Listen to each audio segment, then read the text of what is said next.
Hello, everyone, and welcome to another episode of the Rouge Rugby podcast.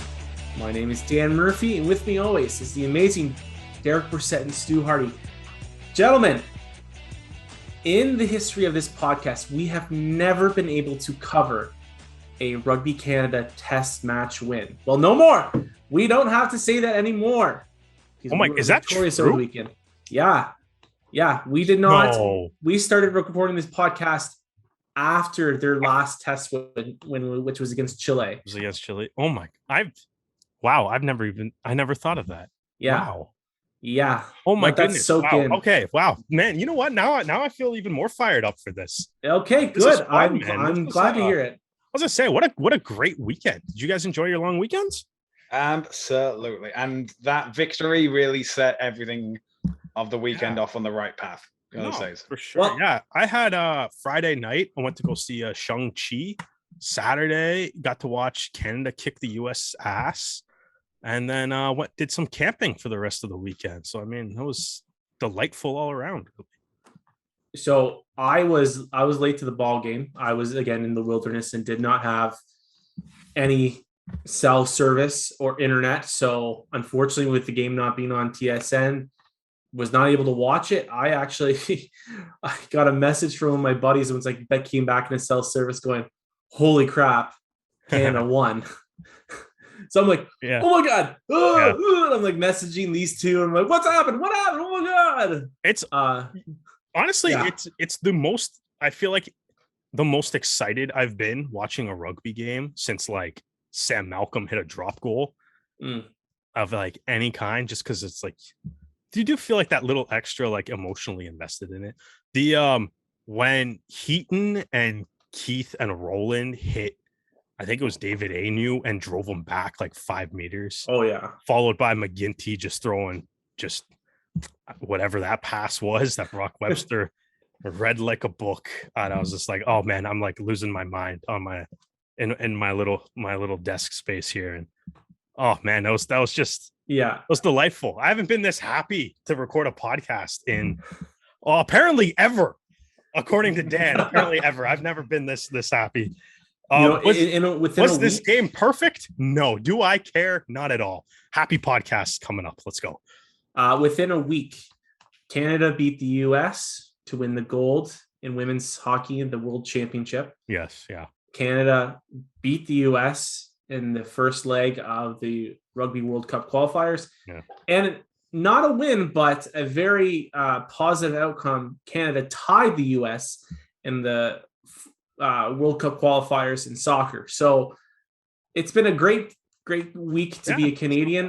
Not so great to be a US sports fan. Sorry. I'm sure they won something somewhere in the world. Yeah, they probably won a couple Paralympic medals to finish off the Canada's doing well at the Paralympics too, though. So let's get into this match, guys, because it was an exciting game to watch. Canada won the first leg 34-21. They take a 13-point lead into Colorado. Canada scored 4 converted tries, and Peter Nelson kicked 2 penalty kicks. The U.S. had 2 converted tries and a penalty try. Again, this is our first test win since 2018 against Chile. This is our first test win over the U.S. since 2013. So those were the qualifiers for the 2015 World Cup. We haven't beaten them since. And this was also the first test in St. John's since 2006. Spencer Jones was named man of the match in his first test cap, which is fantastic to think about. That kind of since the 2020 season, what he has had to go through, all of that stuff, all of his knee injury, his ankle injury, all this stuff he had to go through. He was in line to get his first test cap in Europe, and that never ended up happening. So to see that happen, having a great game was fantastic. I wanted to hear your guys' thoughts about the game. We'll go into kind of the positives of the match. And Stu, I want to start with you. What were some of the things you kind of saw Canada do really well in this game? So I think one of the big issues for both teams, especially at the start, was kicking. for anyone who's never been to St. John's, windy is apparently the default setting. And from what I was informed whilst watching the match, it wasn't how it usually goes in games, is that one team will have the wind at their backs during the first half, and then the second half, that team will have the wind. The wind was going across the pitch. It's just so wind. Yeah. Exactly. So it didn't really give either side an advantage. So you couldn't say, oh, the USA will have the wind behind them for the second half. That didn't happen. And so I think it was going to be a team of whoever got their kicking under control would be in the positive. That was shown with like Peter Nelson. I think he missed one penalty, and that was just because the wind blew it too far to the side to get it through the post. Like A.G. McGinty, obviously he came off the bench, but also Luke Carty as well. I think they had big blunders when it came to the boot. There was also the new laws that were being trialed in this game, such as the 50-22 kicking rule, which is if you kick it from your half into your opponent's 22 and it bounces and then goes out, it becomes the attacking line out. And you could see a few instances during that game where that really came into effect and, could change the momentum of the game. Yeah, very well. Cardi seemed to enjoy that rule. Yeah, Cardi was good. He was definitely like targeting those after the first one worked. But the other rule is if the ball's held up, it's no longer scrum 5 to the attacking team. It's a drop. It's a dropout for the defending team. So it's rewarding defense in that idea. And I think it is this plan within World Rugby as a whole to minimize the use of scrums as much as possible and just to get the game flowing again, which, make your opinion of it what you will. It's the rules that are in effect for these games.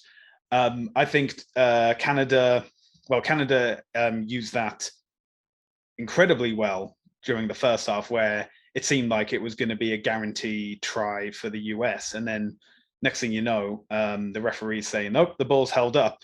And instead of going for the scrum 5, it's suddenly Canada's chance to get the ball to get out of dodge, essentially. So I think that Canada adapted to these new rules incredibly well.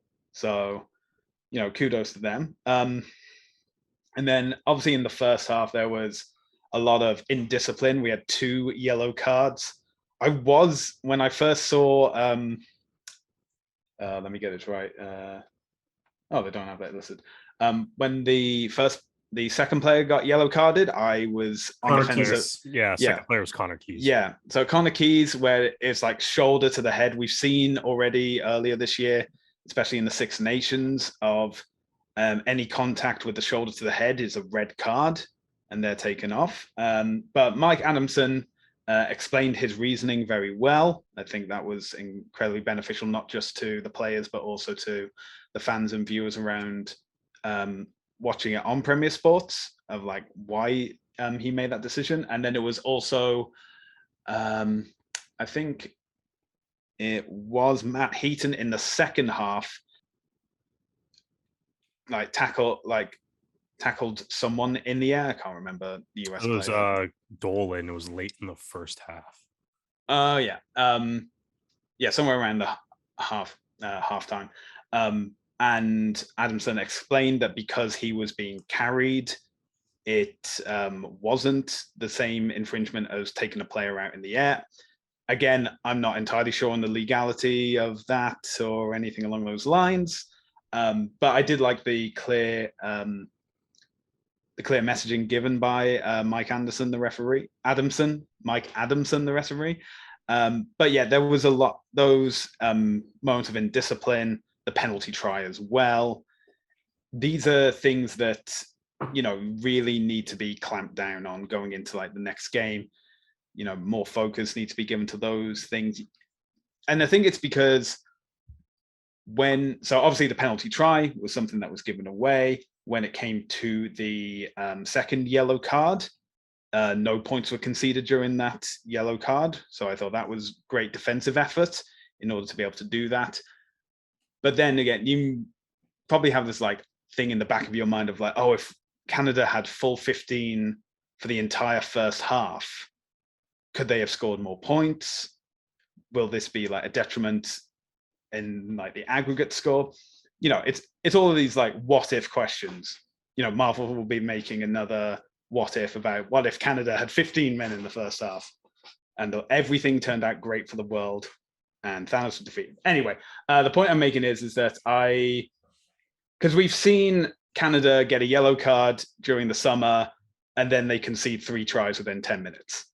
So we know that there has been a track record of collapsing mentally in low scenarios. So I think they've come along, they've learned their lessons from the summer tour. And I think it paid dividends here. I mean, we had 3 tries in the second half, one of which was in the 2 minutes of the second half. And so, you know, we seem to have like defense and the attack getting together and getting sorted. They were able to capitalize on US mistakes because I think the US made a lot of mistakes, especially in the second half. And, you know, it may have been like, oh, they made the similar amount of mistakes in the first half, but Canada were able to capitalize in the second half. Then again, you can also say that Canada put their foot off the gas. I think everything from like the 79th minute till the end with Lepetti's try was a, you know, already focused. We're like, we've won this game. Let's take it easy. Don't worry, we've got next week to focus on. And then they go from having a 20-point lead to a 13-point lead. Now, again, will this come back to haunt them on Saturday? It's hard to tell, but at the same time, you know, I think this is the performance that a lot of Canadian fans have been wanting to see from their team, that they know that these Canadian players are capable of.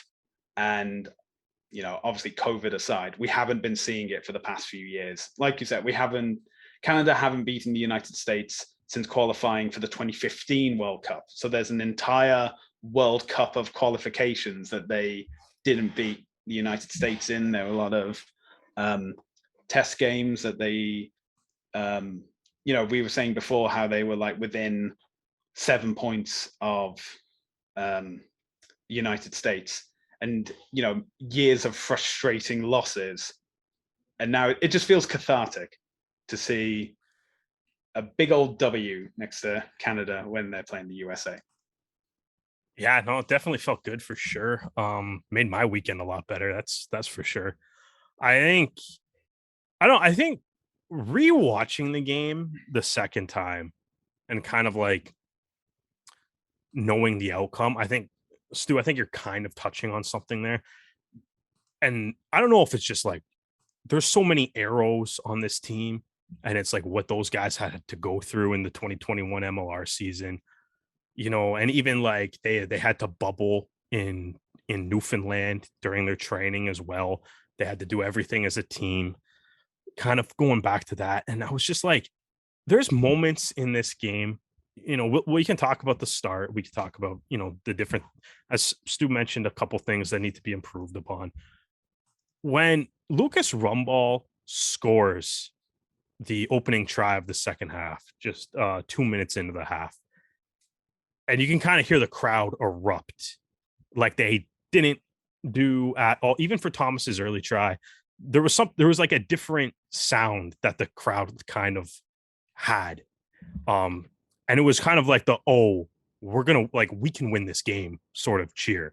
Not like you know, I mean, because there was some expectations about what the outcome of this game would be. And I'm so happy that did not happen. But I think, and it dawned on me on the second viewing of this, where I was just like, when was the last time Lucas Rumball or Ben Lesage scored a try and people cheered? Oh, right? yeah. You know, and you could see in the second half, is why I'm just like, Canada pulls away in the second half. Obviously, they were losing at the end of the first half, right? And there was a whole bunch of things. It was like in the first half of the game, the USA set piece dominant. Canada could not touch it. They were rolling mauls over. Mauls were getting penalty tries. They were using mauls to gain a lot of meters. Finally, Lucas Rumball figured out how to get through that maul and stopped one. So on the next opportunity that the USA had, Fernanda Schultz just took it out quickly. They had one pass to Hermesize, and Vicolani and Nelson couldn't make the tackle on him. And they scored. So it was like, okay, cool. You stopped the maul, but now you still can't figure out this other line out tactic anyways. And, that switch kind of came, as Stu mentioned, Dolan had to leave the game with an HIA after Matt Heaton Matt Heaton tackled him. It was kind of the ref ruled that Dolan was held up in the air for too long. And you have to actually bring him down. And, so a bit of bizarreness, which would have been huge if that goes the other way. Because if that was a yellow card, Heaton's out for the game. And Heaton, as well as Connor Keys, the two guys that got cards, arguably the two best players in this game. Not to take anything away from Spencer Jones' man of the match performance. But it was like in the second half, I thought you saw Rumball, score the try. The crowd kind of elevated a little bit there. And then, as the half went on, there was just mistakes kind of started piling up, like shortly after. So Rumball scores that try, and then the USA brings McGinty on. And we could talk about whether or not in hindsight you should have started him. I mean, he's the best player in North America. Maybe play him. I'm not sure. I'm not a coach. But I think, and then he comes on, and that was a moment of being like, okay, so like the USA, okay, and they're losing. Gary Gold's upset. Here's going to start to come on, because we saw the bench, right? We saw like, oh, there's all the European pros that we spent the last podcast talking about. Hey, we're all so worried about these guys, right? McGinty's first play, the Arrows, Canada gives up a penalty. And, McGinty comes onto the pitch. I'm like, okay, so like McGinty's going to come here. They're either going to try driving the maul, or they're going to use McGinty as a playmaker and set something up, right? And McGinty comes on, and his first play is to kick the ball into the Atlantic Ocean, right? Nowhere near where it's supposed to go. And you could hear the crowd. The crowd kind of jeered him, right? The little fake, like, nice kick, right? The thing that, the folks from Newfoundland are so well known for. And it's like, you could kind of see like the momentum and the energy changing. And it just kept kind of building. The crowd got louder. More support came. Ben Lesage scored. You can see how fired up everybody was. That one play, USA, they're hammering down at the goal line, right? And it's like David Agnew gets the ball, and Matt Heaton, Cole Keith, and Tyler Rowland just tackle him and send him probably back into the Pacific Ocean, because I don't know, that's how far they seem to carry him backwards, right? Dumped them. The USA scrambling. AJ McGinty throws the worst pass I've ever seen him throw. And, Brock Webster picks it off and takes it 90 meters, and you could hear the eruption from that, right? And and it was like, wow, like, how cool is it to like just see a game with a crowd? It's like that's cheering for the team that you're cheering for again. Yeah. And it was like, man, how good must have that felt to see that. You could see the passion in like the 75th minute when Cole Keith, we were so worried about that European front row right then. Cole Keith, Eric Howard, and Tyler Rowland made them look like they wouldn't belong in Major League Rugby for that one scrum. Like it just went. Yeah, it was beautiful. It was beautiful. It was gorgeous. And you could see like when the players came out of that scrum, I don't know, man, like the expressions, the screams, the getting around each other. I was like, oh, that's, man, and how fired up the crowd was. And it was like even after the Webster, I'm like, there's no way they're losing this game. Like there's no fathomable way that they can lose this game. Like, yeah, as you can hear the crowd getting into it. Was this game perfect? As Stu kind of mentioned, absolutely not. Do I care? No. But it's like you said, it's like, I think with everything like you said, there's the streak that has been broken. 2013, the last time Canada beat the United States, right? It's been forever since that happened, right? So it's like you break the streak against your biggest rival. You do it in front of home crowd for the first time. For a lot of those guys, it's the first time playing in front of a home crowd since 2019. For any of them, it's the first professional game that they've played on Canadian soil since 2019.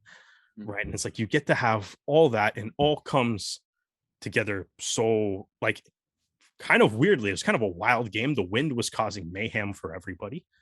But like when you really break it down to, the forwards were brilliant. Once, you know what I mean, there was a game where the wind was wreaking havoc. The forwards were brilliant.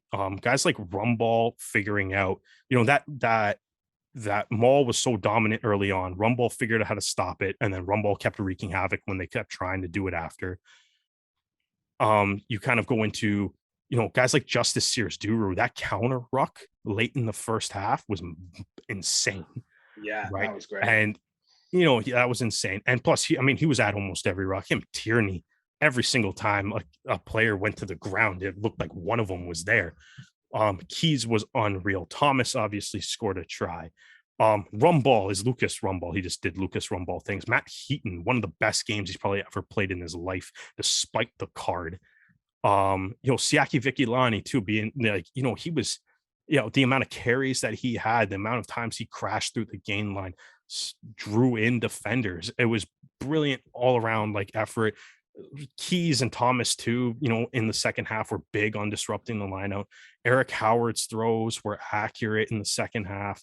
Quatrin was good in the first half too. And then, like you said, like the reinforcements come on. Keith was great in the time he played. Roland came on and played well. The whole pack was amazing. And then even like, you know, because of the wind, like Peter Nelson seemed to be the only guy on the pitch that could figure out which way this wind was blowing. Yeah, I want to talk about Peter Nelson later. I'm getting too excited. That stands like there. You need to stop. Oh, there's other people on this podcast. Yeah, I was really happy with Peter Nelson's game. And again, we before the roster was announced, we kind of went back and forth about. That's the best game I think Peter Nelson's played. Yeah, we talked about you know, he's more comfortable at fullback. You know, he was playing in. He just played in Federale 1, right? Like that was his last season. Yeah. You know, not playing the top competition that he's ever played in before. Yeah. You know, there were a lot of questions about why he was picked over someone like maybe Robbie Povey or Will Kelly. And I think that, again, when I mentioned last week that he had Pro 14 experience, it looked like he had Pro 14 experience. He was so calm.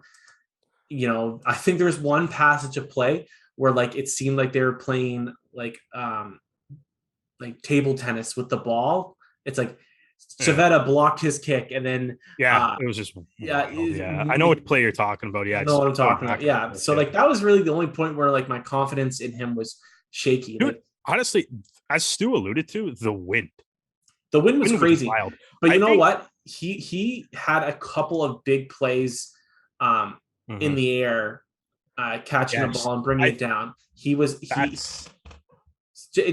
I felt so, you know, and I think maybe with playing Cooper Coates at fullback, their defensive setup looked like they kind of left Nelson in the backfield a little bit more than perhaps they might normally. Well, it's interesting too, because you have to defend that 50-20 kick, which Cardi decided he's going to use. So you have to kind and then I think they thought wise, because he just did a really good job marshaling the troops. Yeah.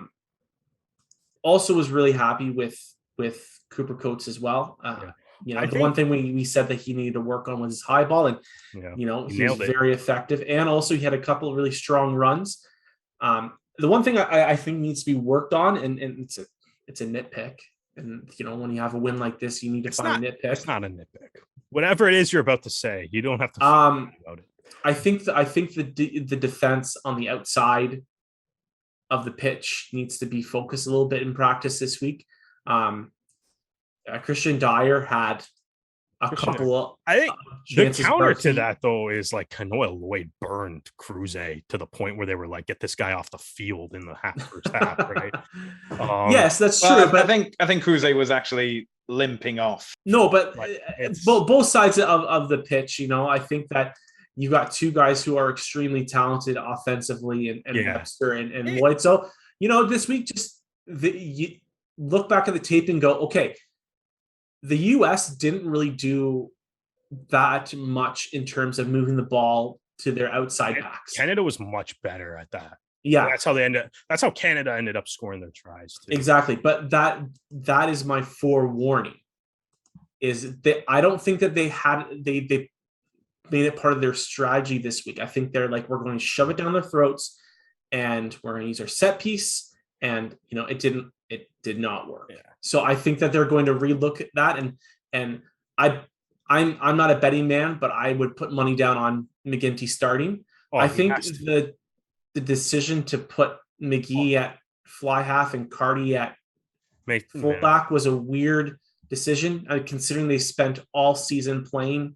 I saw one person say that perhaps they want to see what Carty can do in other positions because of the fact that Will Hooley has been injured and unavailable, and McGinty's your fly half. So you gotta. Yeah. So maybe they rate Carty higher than McGee, so that's why they want to see him there. Yeah. It didn't to me it didn't work, and they didn't really use their backs effectively as they could.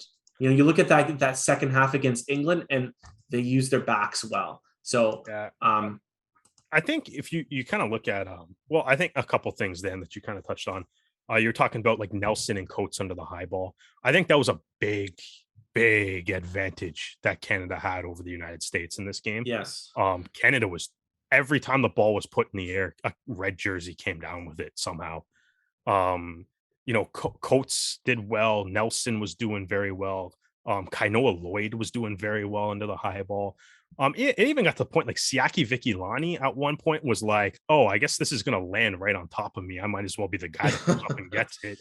And he like beat out one of the US backs for like a high ball. And it's like, it was just, that was working out really well. Matt Heaton too, like he gained, as weird as it is to say, Matt Heaton had a great kicking game. Is that am I allowed to say it's funny. It's funny. The things that we said that we wanted Lucas Rumble to do, Matt Heaton did by creating offense with his boot. Yeah, no, Matt Heaton. well, Matt Heaton didn't score a drop goal, so I'm just saying. No, he got close though. He could have. Would you rather have him scored a drop goal or what he ended up doing with his boot? Well, a drop goal gets you points. The thing he did. It ended up getting a try. I'm not complaining. Create a try, actually. Good point. I'm happy with both. But I think like that was but yeah, like that was part of it, right? It's like Canada did really well, using their boot to kind of gain the territory. And I think, if I'm an American fan, I am totally questioning some of the lineup decisions there, especially.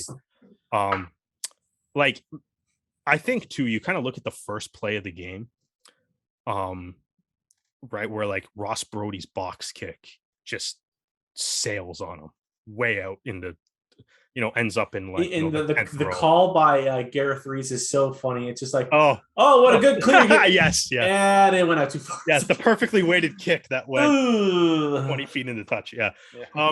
But either way, so that was the first kick of the game. And it was like, that was, I think, the first kick anybody attempted beyond the kickoff in the game. And it was like, oh, like this went forever, right? This went like wild, right? And then I think you kind of look at it and it was like the kicking kind of in the first 10 minutes was kind of like guys being like, okay, we got to figure out this wind because this wind is crazy.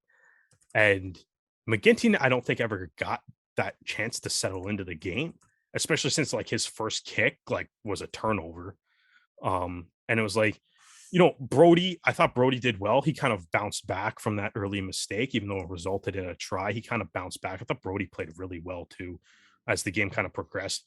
On a handful of the tries that Canada scored, he had a really good decisions with the ball and changing directions on that Thomas try, understanding that there's the advantage and that he should go out wide to Lesage on his try as well. Just kind of facilitating the ball too during like phase play and stuff that, kind of did, because the phase play that Canada put together was outstanding in this game too. There's a couple instances where I think it's the rumble. I think it's the rumble try where they go like touch line to touch line, right? Just working through the phases, completely touch line to touch line, and rumble eventually finishes it. Brilliant. It's just brilliant work. I think but yeah, like I think you kind of look at that too, and it's like McGinty couldn't get into the game and then was terrible when he got in, right? And like didn't play well. Piffoletti, my goodness. If McGinty was sending kicks into the Atlantic Ocean, Piffoletti couldn't hit the Atlantic Ocean if he was aiming for it. In those lineouts, man. I don't know. It was like that was how all Heaton's kicks were just like, okay, Piffoletti just threw this 10 feet over everybody. And he couldn't hit anything. So I mean, that's something that they got to work. And that in all honesty, like kind of said, I think like Jeb Sinclair on the color, like kind of pointed out, it's like the USA lineout ended up in shambles after Dolan left the game. And that it was interesting because that was in the first half, or the first like 35 minutes. That was the thing that the USA, what we expected to happen too, was that the USA would have a better set piece and be dominant in that. And in the second half, they lost it completely. And it got to like Keys was getting like line out steals and stuff too. So it was like Canada, I think that's the one thing that Canada did do really well. And whether you go to kind of personnel or lack of execution to the United States too, but it was like Canada, like USA came in to me with like a clear, like, this is how we're going to score points. And Canada early on allowed the penalty try. Stu, as you alluded to, they had another play where they held it up over the line and there was the goal line dropout, which is going to be a fun trivia question 20 years from now. There was the other play too, where, there was the huge maul that ended up in a knock on, right? And, so it was like they had some chances, but Canada slowly, as the game progressed, it was like they were getting a little bit better at defending it, to the point in the second half where Canada had the better set piece in the second half. Yeah. We talked about the scrum that got blown up, and then, Keys and Thomas were doing incredibly well at the line out and causing It's really unfortunate that there hasn't been any stats released by Rugby Canada, because I would love to see the comparison in the scrum. I mean, to me, I can think of only a couple of times where Canada's scrum gave up a penalty, and then Canada's scrum was good. I think it was good. Yeah, I think early in the first half, I think Vikalani was kind of doing well to keep the ball kind of in there, and Brody was doing well to get the ball out quickly, because if he waited any longer, USA was pushing them backwards. But like I said, it was like the thing that we were the most concerned about was the USA set piece. And by the time the second half rolled around, Canada had the better set piece. Yeah. Even if part of that is, even if that is a combination of Canada doing well to defend and just a lack of execution from the Americans, whatever the combination ends up being, like Canada's set piece was better. It's going to be really interesting, when it comes to roster selections for both Canada and the US, because there's an interesting kind of debate about where the loose forward position's going in rugby right now. And I'm interested to see if, Andrew Guerra gets another chance. I mean, I don't know. I'd have to look at the US roster again, because like you look at a guy like a Mason Flesch who can play lock and loose forward, and it feels like that's where international rugby wants to start veering towards. You think of guys like Togburn from Ireland who can play both. Courtney Laws can play both. Those are guys that are kind of becoming that modern hybrid player that you would love on either, if they're on your bench, that is like an impact sub that can make a huge difference. And it's another lineout threat, because as soon as Cam Dolan came out, the majority of the throws were going towards Breakley and Savetta, and then Mahoney when he came on the bench, came off the bench. That's three options, or two options. For Canada, you had Flesch, Keys, Thomas, and I think Rumball went up for a couple of them as well. That's 3.5 if you really want to include Rumball. So I gotta say though, I think there was a moment in the match where Canada had realized how telegraphed the USA had become, that I think it was actually I can't remember, but they put a guy up before USA had thrown the ball and won the line out, because they knew where the ball was going, they knew the angle it was going to be thrown at, and took it down. And if you can do that, then you've immediately lost the purpose of having the line out on your side if the other team's just going to turn it over. It was staggering, but staggering in a positive way for us. But it was great. I love seeing Connor Keys just come away with the ball in the lineup. Keys was amazing. It's one of the best games I think I've seen Keys play too. I think the only reason why Keys and Heaton didn't get man of the match is because of their yellow cards. Yeah, can we? And I think part of why Spencer Jones was man of the match was, how many breakdown steals did he have? Jones was amazing, but I think, and also, sorry, Derek, I'll give you a second, but I think one of the big things that I noticed is that, and I kind of talked about it, as how the distribution for the U.S. wasn't kind of as effective. I think Spencer Jones had a big part in that. He was so disruptive.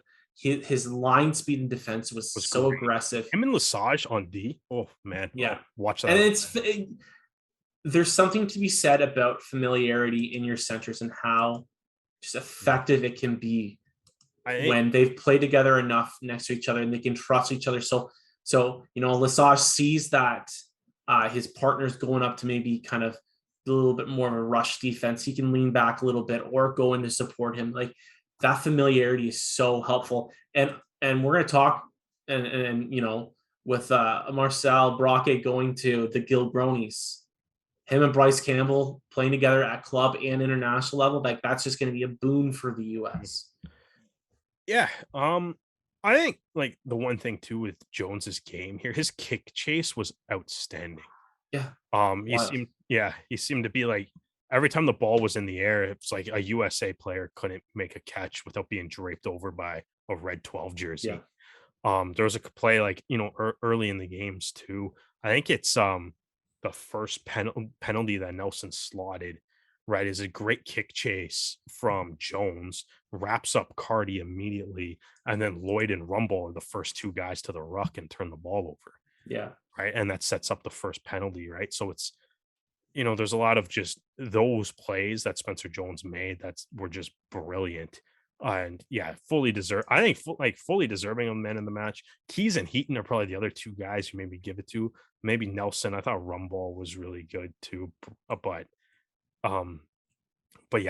definitely nothing to kind of disagree with. So Dan, you kind of started a little bit of the chat on what do you think are the changes that are going to be made for the USA? Yeah, so I mean, again, McGinty's going to be starting. I think to say otherwise, they named him captain.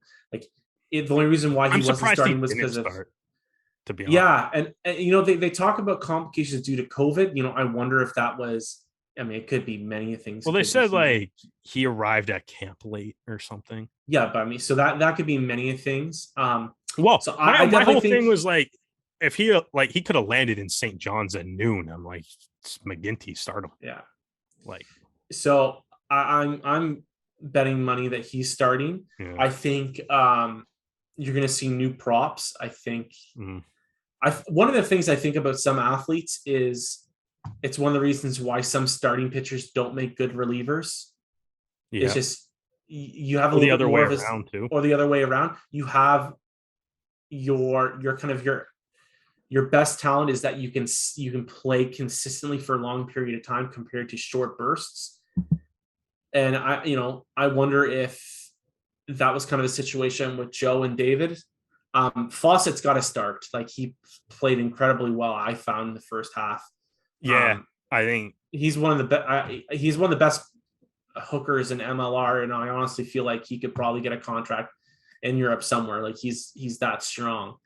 Based on the way the two hookers played in this game, you probably go with Fawcett. Unless you're going to just because he plays in Europe doesn't necessarily mean you have to start him, right? So yeah, I think that's going to be your. And then the big question is, what are they going to do with their back line? If Cruze's still hurt, and then you've got guys like. Well, what's up with Cruze? What's up with Dolan? Those are questions. So then you have the problem of, do you keep Cardi at fullback? Do you put McGee there? He has been playing there more. You got Ryan Mateus, who is just kind of being brought back into the fold. He's got 12 caps to his name. maybe you need to think about putting him on the wing. He's got a little bit more experience. You got Ryan James, Stu's favorite non-Canadian player. I mean, he's been electric for LA. I don't see any reason why he doesn't deserve a spot over Cruze, especially if Cruze's dealing with injury. So in terms of Canada, unless Kyle Bailey's good to go, you got to keep I think the lineup's got to stay the same. I was going to say, that was kind of what I was going to say. I wanted to segue that into Canada, and like even for Smith and Povey that didn't actually play, they didn't get into the game. And I mean, Smith, like, I totally get Smith not playing in this game. No disrespect to Michael Smith, but like, when Rumball, Vikalani, and Heaton were playing the way they were, like, why would you? One change I would make to Canada, and this was a discussion that some people had online when the roster was originally announced, is why wasn't Quinn Nawadi named to the bench? And they didn't need it in this game, but if they are down in a game and they need to score some tries, I mean, maybe. On your bench you need either Povey or you need Parfrey, because they both cover similar positions. They can cover the centers, the fly half, the fullback. So then I want someone like Nawadi that can slide into the centers, or I can put him on the wing and use his body to help score some tries. That's the only thing.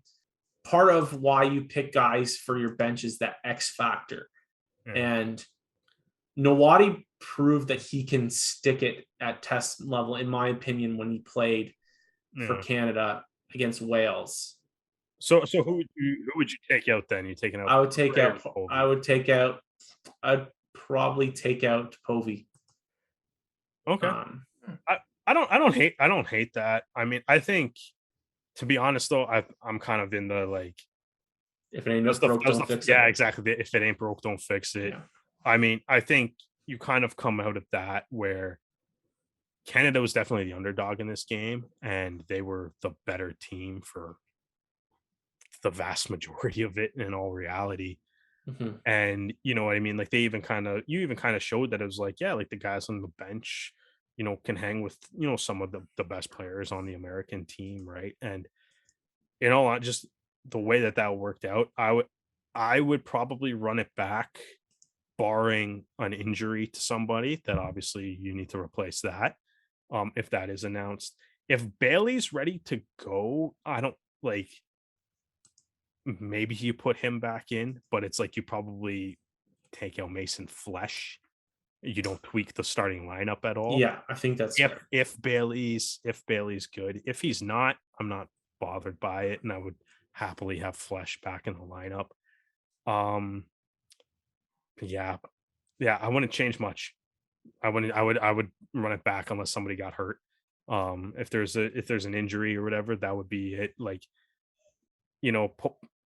Povey didn't play, Smith didn't play, so maybe you could do something with that. But I mean, you never know who's going to get hurt and stuff, right? It's like there's no the biggest thing I think in this game is like, we're kind of talking about the USA roster. I think there's certain players on Team USA that gave Gary Gold a reason to take them out next week. There is no one on Rugby Canada that gave Kingsley Jones any reason to take them out. No. Even Povey and Smith, he didn't give them a reason to take them out. But even if they were used sparingly in this game, and by sparingly I mean not at all. But yeah, like I wouldn't change much. It worked. It's the best. It's probably the best game Rugby Canada's played in a long time. I don't know if it's the best, because it's like, I don't know. I think that's the one thing though, is it's like, I do think you kind of need that moment of like, there's the excitement because it's the first win over the United States in like far too long. I mean, you said it's the first time we've ever actually been able to talk about a test win on this podcast.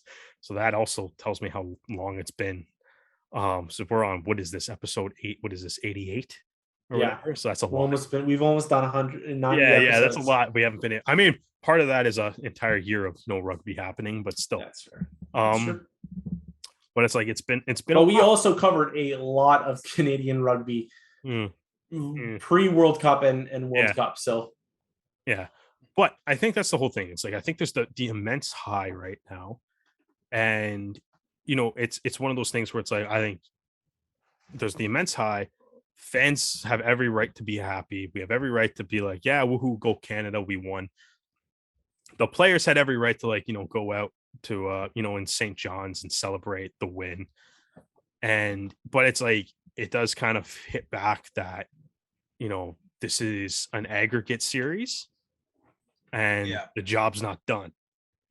Right. And now we got this USA team has shown that they're not going away. Yeah. It's fully capable of making comebacks. And in reality, 13 points, that's 2 tries. Yeah, exactly. 13 points. Canada by 2 tries, which I think to me too, like it was if you do want to talk about it's like, you probably do still need to work on some of the set piece because the USA is probably going to try that again.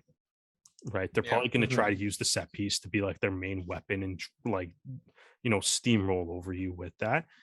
You're probably going to have to work on that. There was certain things like as Stu, you mentioned the discipline does kind of need to improve and stuff. Mm-hmm. And there is like those little things in the game too. Like the end of this game is honestly probably like the only thing that I'm like not super happy about. Just Canada had the ball. Yeah. Right. Connor Keys decided to hold on to it a little too long after he got tackled. Right. Or, depending on how you look at that, there's like, the sport wasn't there fast enough. USA was able to poach the ball with you can hear the ref too, giving Brody kind of the countdown. Hey, you got 45 seconds left, 30 seconds left, 15 seconds left.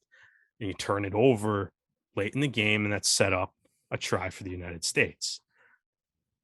Maybe it comes back to haunt them. Maybe it doesn't. It really only matters if the USA wins the next game somewhere between 14 and 20 points. That's the only way it's going to really matter. Or when you look back on it, but you do kind of have to, to iron out those just kind of because I think there's that little element of that killer instinct of put away this team that you're definitely going to need on Saturday, right? When it's you have a chance to move on. I mean, it doesn't clinch a spot in the World Cup, but you have a chance to move on and make your chance better, right? And it's the execution has to be there.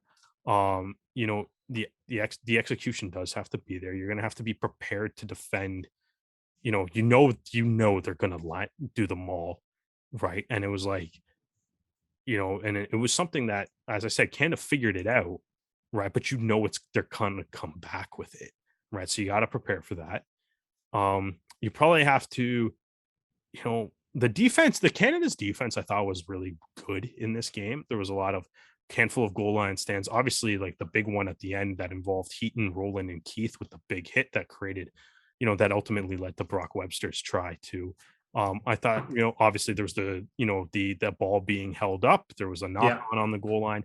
They shut down a handful of the USA opportunities. So the defense played well, and they're going to probably have to play well again, right? And there's not a whole lot that I disliked about Canada's game. I liked that they went with a very expansive attack. I liked seeing them work through the phase plays, going touchline to touchline, and ultimately having that in a try. I like that they took advantage of a lot of the USA's mistakes and made them pay for it. So Stu, I have to do it all again. Because Stu, I want you to put on your coach hat now, okay? You are no longer Stu Hardy fan. You're Stu Hardy coach of Rugby Canada. Yeah. You're going into Glendale. 13 points up, aggregate. What do you want? And what are you going to tell the boys? And what is your goal for them?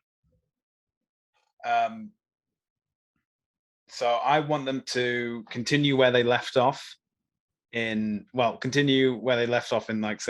the start of the 79th minute in Newfoundland. I want them to take calculated risks, increase that gap as much as possible. Because I know the USA, they want to hit hard, they want to hit fast, they want to get that 2-try score over to have that 14-point advantage. We can't let them do that. Need them to get their heads focused. Don't focus on October 2nd or who your opponent's going to be then. This is the game you have at the moment. You got to, when I say calculated risks, I don't mean taking players out in the air or not getting low enough so you basically clothesline them. I'm saying focus on what needs to be done, but keep your head in the game. The only red we want to see on that field is on the kit and not on the card. So, you got to get your discipline in check. Yeah. You got to and you play until the 80 minutes. You have to, if you're going to do what you did last week and maintain possession, then you have to be running up to get that support. You have to be twisting your body around to ensure you're not getting a turnover. You have to realize that the game doesn't stop until the ref blows the final whistle. And that final whistle should be when Canadian player has their hands on the ball, kicking it into touch with the victory firmly confirmed, essentially. So no, you know what? I liked it. I'm ready to run through a wall now. Yeah, I would say the only thing is score 0-0. Who cares about the aggregate if you're 2-0? Yeah, exactly. That's the way you go. Okay, guys, we got to move on now because there has been some other Canadian rugby news. And the Toronto Arrows have re-signed 5 Arrows players for 2022. Giuseppe Dutoit, Cole Keith, Will Kelly, Andrew Quatrin, and Ronan Foley. I want to get both your guys' thoughts about this quickly. I think that this is a good set to start rebuilding, the team again. Dutoit showed at the end of the stretch when everybody deuced out for international duty that he is still a high quality center in MLR, and he is a leader, which, you just need guys like that to help build the culture. And he's been there since the beginning. Cole Keith, put him at loose head, put him at tight head. He's the Arrows' best prop. Like, that's just bare bones of it. So wherever he ends up playing, he is irreplaceable for the Arrows. Will Kelly's, to me, is an interesting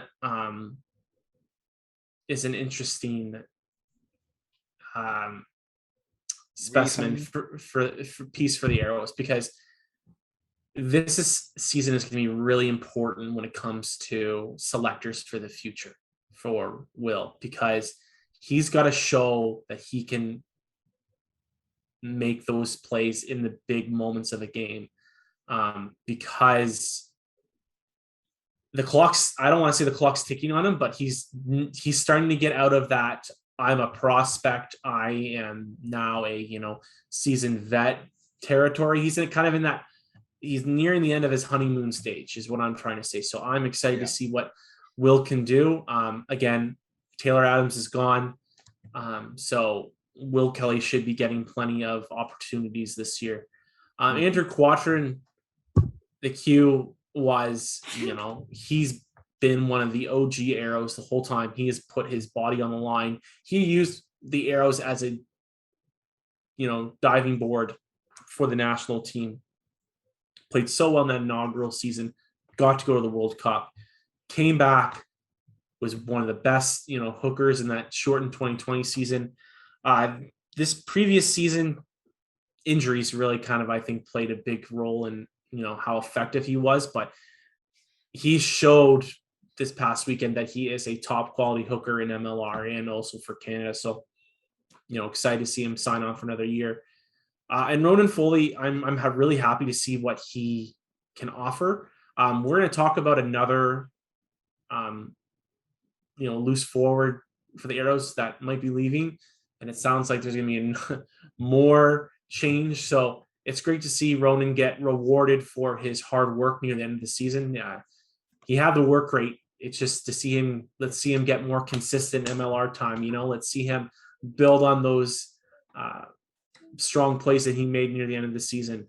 What do you guys think about these signings? Because again, some of these guys were starters last year. Some of these guys were bench players. Some of them arrived near the end of the year.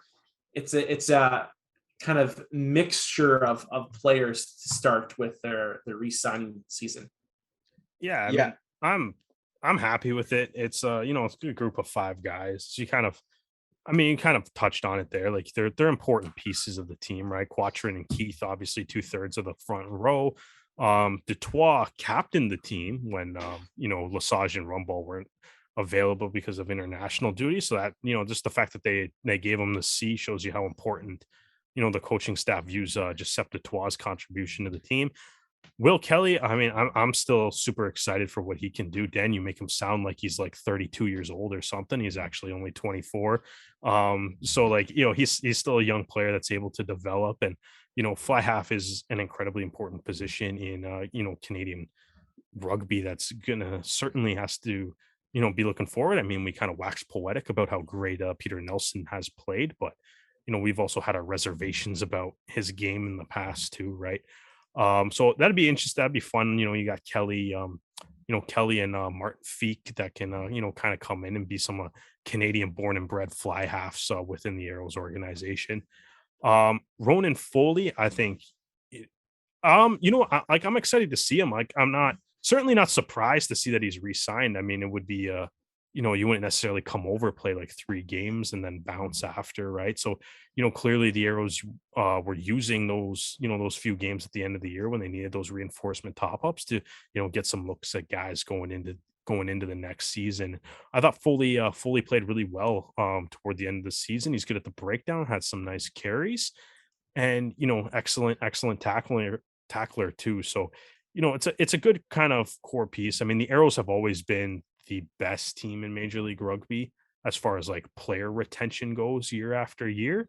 So I mean, it's nice to see some of these guys coming back, and I'm sure there's plenty more where this came from going forward too. Yeah, so I mean, like 3 of the guys that I mentioned, I think are pretty much in like the what we call like the senior squad. So like Giuseppe Dutois, Cole Keith, Andrew Cotrin. These are guys that have been around. They've made an impact for themselves. It's like, we're going to see them there. Ronan Foley, had only made 4 appearances at the end of the 2021 season. 3 of those were starts. But this is a guy who's also featured for like Leinster A squad, and even got to, he only had 1 cap with the Leinster senior side, which, considering Leinster's domination of the Pro 14 now URC, nothing to shy away from, having such great experience with one of the most dominant teams in European rugby. But like you said, it's like if he's only going to be here for like 4 games, then may as well keep him around for next season. See how he does. Will Kelly, there's all that question mark of who's going to be available at fly half next season, because it looks like Taylor Adams may not be making his way across the Pacific anytime soon. I think what Kelly, his focus for 2022 should be is that he needs to really be challenging for the starting jersey. I think it's because we've seen so many games where it's been. He started quite a bit last year, right? So he started quite a bit, but at the same time, it was either due to injury or availability, especially with Taylor Adams. As soon as what's his name, Sam Malcolm came back, everyone was expecting him to have the starting jersey. Then, of course, Kelly gets selected for Canada as well, so he's not available for a certain number of games, which is, unfortunate, but it is what it is, I suppose. But yeah, I've got to agree with Dan on this. Is like you can't just be like a potential prospect for so many years. And again, I might have oversold how old he is, but at the same time, there's got to be progression. Yeah, so I'm just looking at his stats on the Irish website. He's made 11 appearances, 5 starts over 2 seasons, 9 of which were in the 2021 season, because he only joined in 2020, so he only had like 5 games to really make an impact, which I don't think is entirely fair. But he's kicked 16 points, 5 conversions, 2 penalties, made 158 carried for 158 meters over 28 carries, completed 26 tackles, and made 28 kicks in play for a total of 861 meters. And yeah, he's obviously got experience with the Ontario Blues, Pacific Pride, McMasters, the Brantford Harlequins as well. And he is already capped by Canada. So he got his debut in the 2019 America's Rugby Championship. And that's the thing, is that I obviously know, you can tell like how tough it is going to be to get selected for that 20. I mean, we were talking about the match day 23 for when Canada plays in Glendale. We're saying like, oh, no one should be change that. It should be like position, maybe some starters on the bench, some bench and starters, very limited changes. But no one talked about replacing Peter Nelson with Will Kelly or anything along those lines. And so I know it's the fly half can be a very difficult position to compete for. I would personally like to see Will Kelly do a few more starts. Obviously, being from Ancaster, I'd like to see him start a few games in Ontario, in Toronto, maybe for the 2022 season with that home crowd behind him. I'm sure he will produce some excellent performances. But yeah, if what's his name? If Sam Malcolm's coming back, then Will, what you got to do is you got to hit that post 5 times in the succession. You got to be the benchmark and say, all right, you've done it. Now I've done it. Now we'll see who's really the top cheese here. So some other news that has kind of come out from America's Rugby News is that it sounds like there's going to be a change in coaching within the Toronto Arrows organization. It sounds like Chris Silverthorne is going to be stepping down from his role as head coach, though he might be staying with the organization. And then at least another position on the staff is also said to be changing. Be interesting to see what happens if the obviously if there is any changes and when those changes might happen.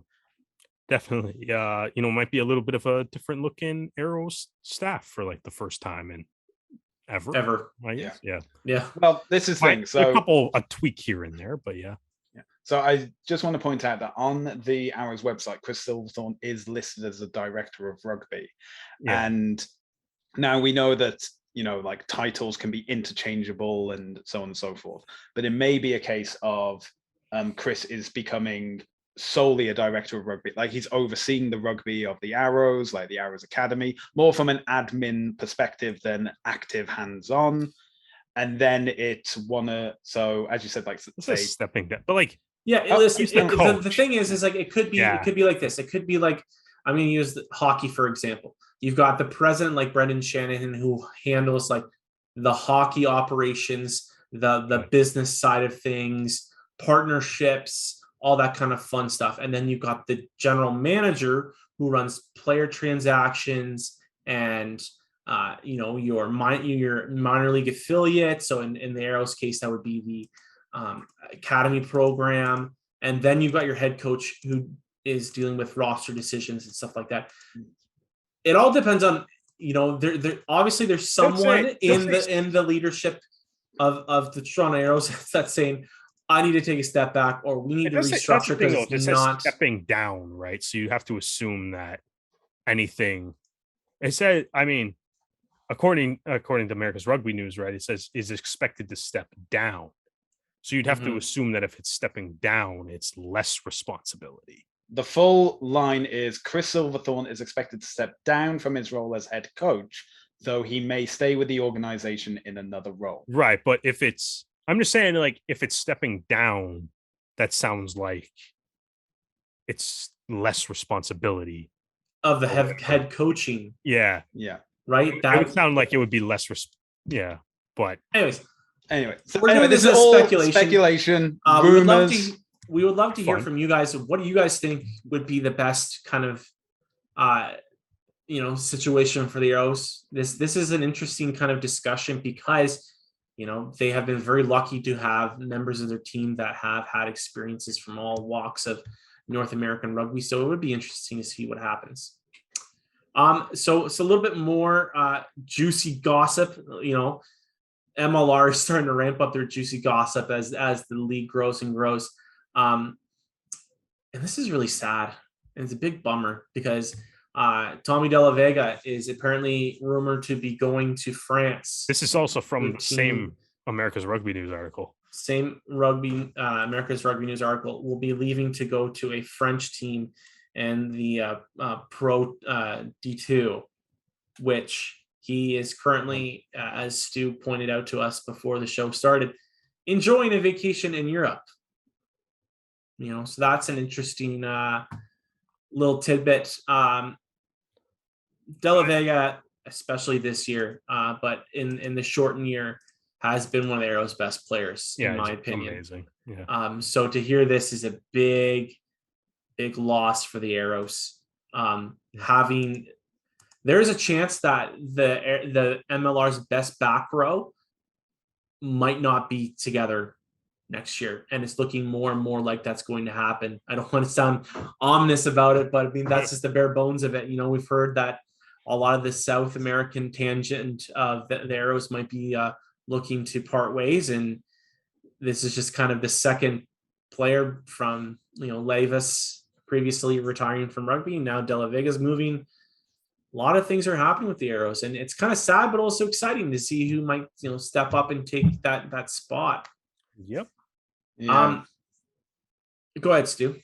Well, I think there's a lot of Toronto fans that are fans of De La Vega's work with the Arrows, and it's one of these like casualties of COVID that if he is leaving, it's going to be a shame to have never actually seen him play in Toronto for the Arrows.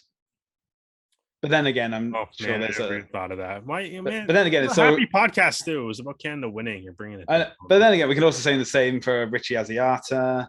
Everybody, almost everybody that played. Ben Lesage still hasn't played a game in front of Toronto fans. There's a lot. It's a lot of guys. Yeah. It was only really I mean, unless you played in 2019, like anybody that's been signed after still hasn't played a game in Toronto.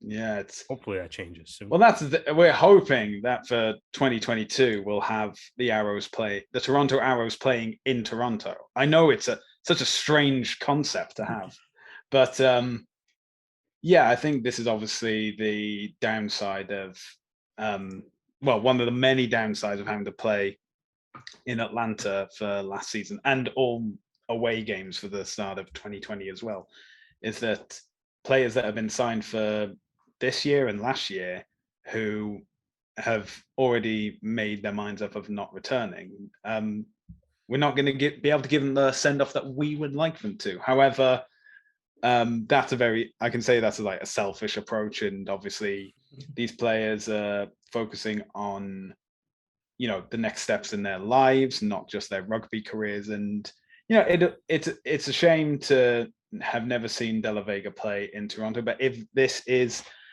the last time that we have seen Tommy in an Arrow shirt, then all I can say is thank you for your services and wishing you all the best in France. Last bit of MLR news is Houston SaberCats have hired a head coach, and he is a human. You just wanted to make that joke, then. I did. That's the whole reason why. Pote Human has been hired as the new head coach. Human, and I'm sure I'm not pronouncing his name right. Unfortunately, I'm not South African, so if someone can correct me with that, that would be fantastic. He spent the last 2 decades as a professional coach, most notably with the Bulls as Super Rugby and the Blue Bulls in the Currie Cup.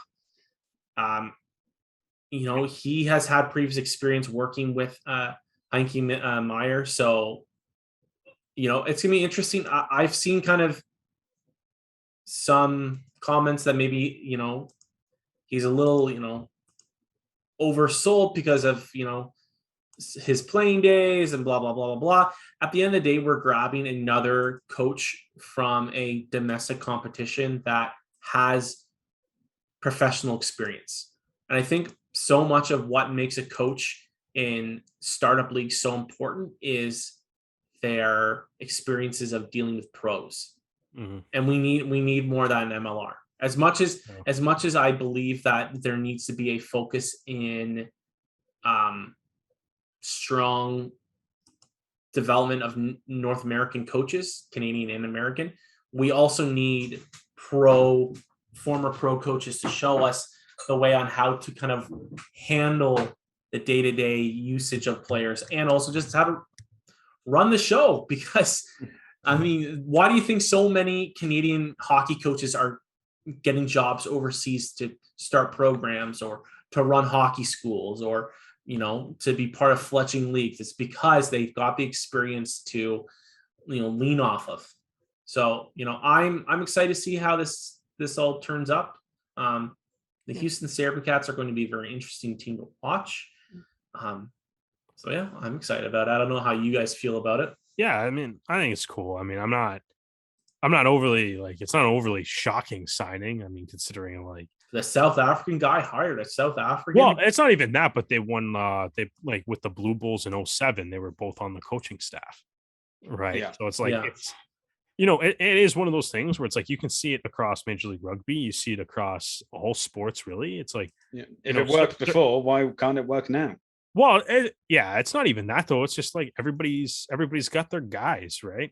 It's it's if you've had to your exact point there, Stu. If you've had success with people in the past, and you're trying to start something new, it's your first move is usually bring in the people that you've had success in the past with, right? So, so it's good for Houston. I guess it's some exciting times. They had a good draft, right? And it's hopefully kind of a bit of a start of a turnaround for that franchise that has been pretty miserable for the first 4 years of MLR.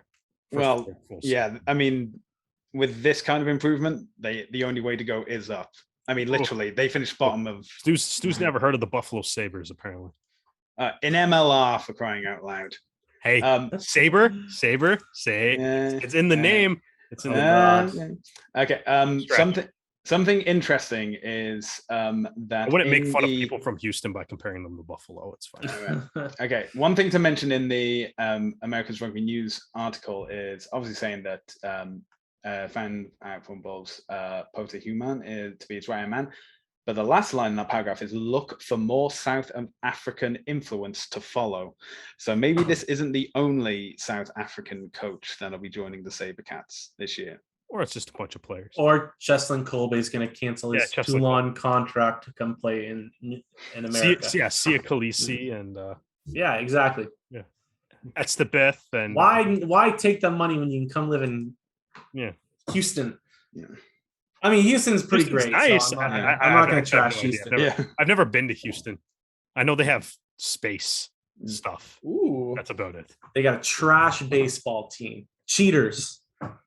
Don't cheat like the Astros, Sabercats, please. Well, guys, I've gotten into started talking. I don't even know baseball, how would you do that? Bang on a trash can for lineout calls? How would you? Oh, I don't know what. How would you even cheat like that? Next week, I will bring up some. Maybe I'll look into some cheating teams that cheated in rugby, and we'll. I'll work with you guys. I'll say, that was the not based the Harlequin thing. Yeah. In-game cheating, not salary-based. The Harlequin. No, that's Saracens. Bloodgate, Dan. Look it up, man. Read a book. Read a book. Harlequins. Read it. All right, guys. Well, that'll be enough for tonight before I start getting any more suggestions on what to read. If you guys want to listen to more of our podcasts, we have been we're almost close to 90 episodes, guys. So there are a ton of content. If you want to kind of go back, make it that far though, Dan. Yeah, so I guess we should talk about that. So next week will actually be my last episode on the podcast. As a regular host. As a regular host, I might like to have you back for guest appearances. Yeah, for sure. Life unfortunately gets in the way of doing fun things, and my family's expanding, and that unfortunately takes priority, but I know that I'm leaving the podcast in good hands. So, gentlemen, let's make next week the best episode we've ever done So that way I can leave on a high. Canada needs to send you off with a W. Yeah. That needs to happen. Canada win. So that way I don't have to be sad on my last episode. Because if it comes down to like they beat us by like a point, Canada, I'm going to be so freaking mad. If they blow us out next week, okay, whatever. If it's really close, I'm going to be so mad. Ugh. Canada's going to win. Canada's got to send you off with the W. Happy episode. We can talk about the game. We can reminisce. It'd be great. It'd be great. But yeah, if anyone wants to listen to previous episodes, the majority of our episodes are on YouTube. Go to any of the podcasting platforms. We're on almost all of them. Tons of episodes going all the way back to the Arrows inaugural season, the World Cup, pre-COVID. But not all the way back until apparently the last testimony. Yeah. It's been a long time. And then all throughout this MLR season, we've been covering the Arrows and Canadian content. So please take the time to listen. Let us know what you want these two to be talking about in the future. And next week's a big week, guys.